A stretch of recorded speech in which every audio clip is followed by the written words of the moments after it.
stop trying to fight those internal battles and those internal conflicts, but rather flee from those spiritual battles, those internal conflicts. Because think about it. In our lives, we have these constant temptations or these constant conflicts, whether it be sometimes you give into anger, or there may be a bit of a pride or a bit of jealousy, or even lust or sloth, being a bit lazy in your life. There's all of these different temptations and conflicts and turmoil that we face. But the thing is, all of these things are spiritual. They're not a physical battle. If there's a physical battle, there's someone there physically, it's a lot easier to see it and identify it and actually battle it. But when it's spiritual, it's from Satan. It's from his deceiving ways, his manipulative nature. And so these very things that cause conflict in our lives, those very temptations in our lives, are much harder to spot because they're spiritual. There's little hints there, but then eventually it builds. But the best way to overcome these temptations, to be able to overcome these conflicts, these inner conflicts in our lives, is to simply flee from it and to find purpose instead of staying in that same position. Because think about this. Say, for instance, you're feeling angry. You've got this anger built up inside of you. Instead of just staying there, surrounded by people, because think about it, if you're surrounded by people, that anger is more likely to explode within you. And therefore, you go and you act out upon it. And that is when you give in to that anger. That is when you let that internal conflict build out into the world. And that is when you give in to sin. That is when you give in to negativity and evil. But instead, if you go and flee, if you find something purposeful in your life, if you go to the gym, or you go and play that sport that you play, or you play an instrument, or say you just get outside and just enjoy nature and enjoy the world around you, or you go for a walk or do something. If you just take yourself away from other people, you just go and find something meaningful, find something purposeful, that is when you're able to overcome it. Because ultimately, you're removing yourself from the spiritual battle which you can't see. And that is the way to overcome it. Because once you can't see it, if you keep yourself in that moment, although you can't see the battle that's going on, there is a battle. And the fact that you can't see it means that you will lose the battle. But once you take yourself out of that position, once you go and find purpose and you remove yourself from that situation, you will not give in to the temptation. That's it, bro. When you remove yourself from the situation, and that is when you're able to turn away from that temptation. You're able to turn away from that conflict. You're able to not let it build up, but instead you're able to let it subside. And not only are you able to let it subside, but you're able to go and actually find purpose. And instead of going and falling, instead of going and doing something negative, you're doing something positive. And as well as that, you're channeling the energy.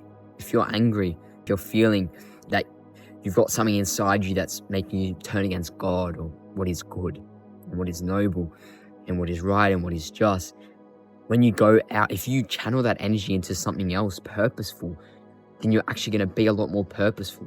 And you're going to be able to actually do better in that area that you're moving towards. So that's it, bro. And it's not easy. It's not easy at all to just turn away from the sin and just get yourself out of that situation straight away. It's not easy, but it is necessary. So whenever we're feeling that temptation, whenever we're feeling conflict, whenever we're feeling that something is kind of boiling inside of us, or even in a time where we're feeling a bit slothful, feeling a bit lazy, right? We get into distraction, our phone's there, and then we realize that instead of continuing in that state or saying, you know what, I'm going to put my phone down right next to me and I'm not going to give in. I'm going to go and I'm going to study. I'm going to go and I'm going to focus back in and I'm not going to give in. It's right there. You're in the same position you were just in while you were scrolling. Your phone's right there. You're probably going to give in. In fact, you are going to give in at some point or another. It might be a bit purposeful for a little bit, but then you will pick that phone back up. But if you completely remove yourself, if you put your phone in another room, or you just get out of that space and go into a new space to study, or say you go and get outside, you go to the gym, or you play that instrument, or you go and do something purposeful, you create that business, that is when you're able to turn away from that temptation and use that energy and channel that energy into something positive. It really is about fleeing. It talks about this a lot in the Bible too, especially with lust, fleeing from lust, but also just anything else. Just fleeing from our earthly desires and moving towards what our spirit wants. In this constant battle between the flesh and the spirit, it's a spiritual war. We cannot see it. So if we can't see it, it doesn't mean that it's not going on. It is going on. But the fact that we can't see it means that it is more dangerous.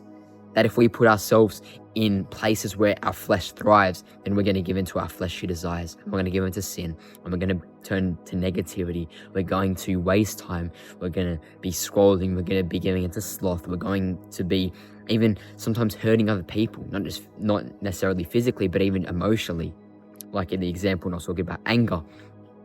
So to remove ourselves from all of these things, it's just about stepping away from the temptation, stepping away from those positions where our flesh thrives. And it's about starving our flesh and going and feeding our spirit, feeding those positive desires, being purposeful and growing as individuals. So the main actionable step here is just to try to think, try to be in the present moment and try to realize in those moments that you are being tempted or that you have that inner conflict or that inner negativity. And then instead of really thinking about anything, or instead of just staying there, just moving away, getting outside, doing something purposeful, going and doing something that you love, you enjoy. And when you do this, you will be able to renew your life, truly grow as an individual, renew your heart, soul, and mind, just improve through Christ and grow in faith and love, and also just grow as a person, as an individual. So I really hope you enjoyed this video. I hope that you can find something inspiring out of it. If you did, if you feel called to, please like or subscribe or share this message that more people can see it. Keep looking to seek renewal. Keep looking to grow in your life and have a truly blessed day. I cannot fail if the Lord's with me. Same way if the Lord's with you. Exodus 14 verse 14. I need to be still when the Lord comes through. That's true. Not gonna be easy. Push through the pain like a wisdom tooth. He don't leave us alone. He gave us man's the spirit of truth.